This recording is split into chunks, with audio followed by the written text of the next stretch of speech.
পথ দুর্ঘটনা দিন দিন বেড়েই চলেছে।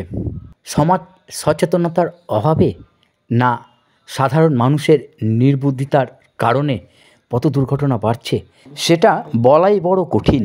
এই পথ দুর্ঘটনার হাত থেকে রক্ষা করার জন্য সাধারণ মানুষকে সচেতন করছেন পুলিশ প্রশাসন, কিন্তু যতক্ষণ সচেতন করতে ততক্ষণই, তারপরে আবার সেই পুরনো গতানুগতিকভাবেই চলছে সাধারণ মানুষ। সেই সচেতনতাকে বাড়ানোর জন্য এবার পুলিশ প্রশাসন কড়া হাতে ব্যবস্থা নিতে শুরু করেছে।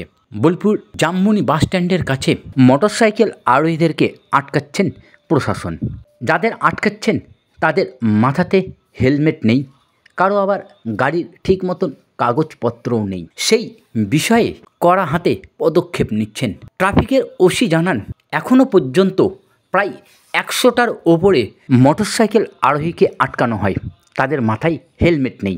যাদের হেলমেট নেই তাদেরকে ফাইন করা হচ্ছে, যাদের কাগজ নেই তাদেরকেও ফাইন করা হচ্ছে। এই ফাইনের মাধ্যম দিয়ে যদি কিছুটা হলেও মানুষ সচেতন হতে পারে, তার জন্যই এই ফাইন করা হচ্ছে।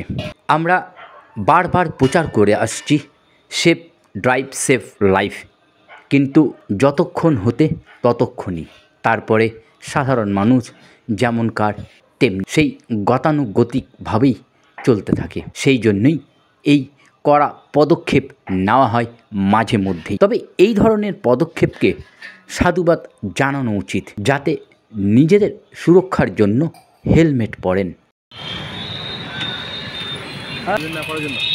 ঠিকই কাজ না না বেরিয়ে যাও।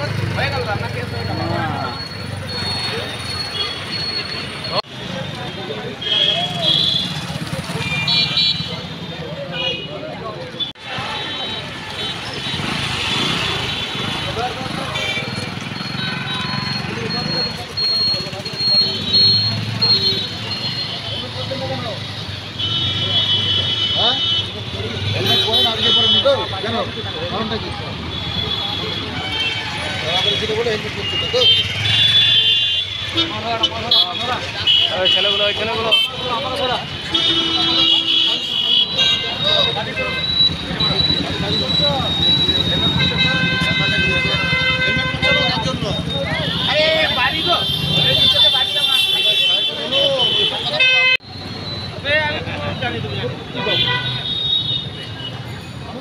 ধরলেই কেস।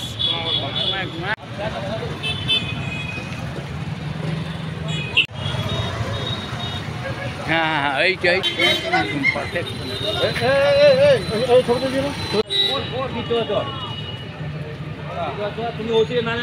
পুলিশ তো সচেতন করছে, আমাদের উদ্দেশ্য তো চালানটা কাটে না, আপনাকে সচেতন করো। তাহলে হেলমেট থাকতে আপনি যখন হেলমেট করতেন না, তাহলে কী করবো? হেলমেটটা হেলমেট করবো, কিন্তু হেলমেট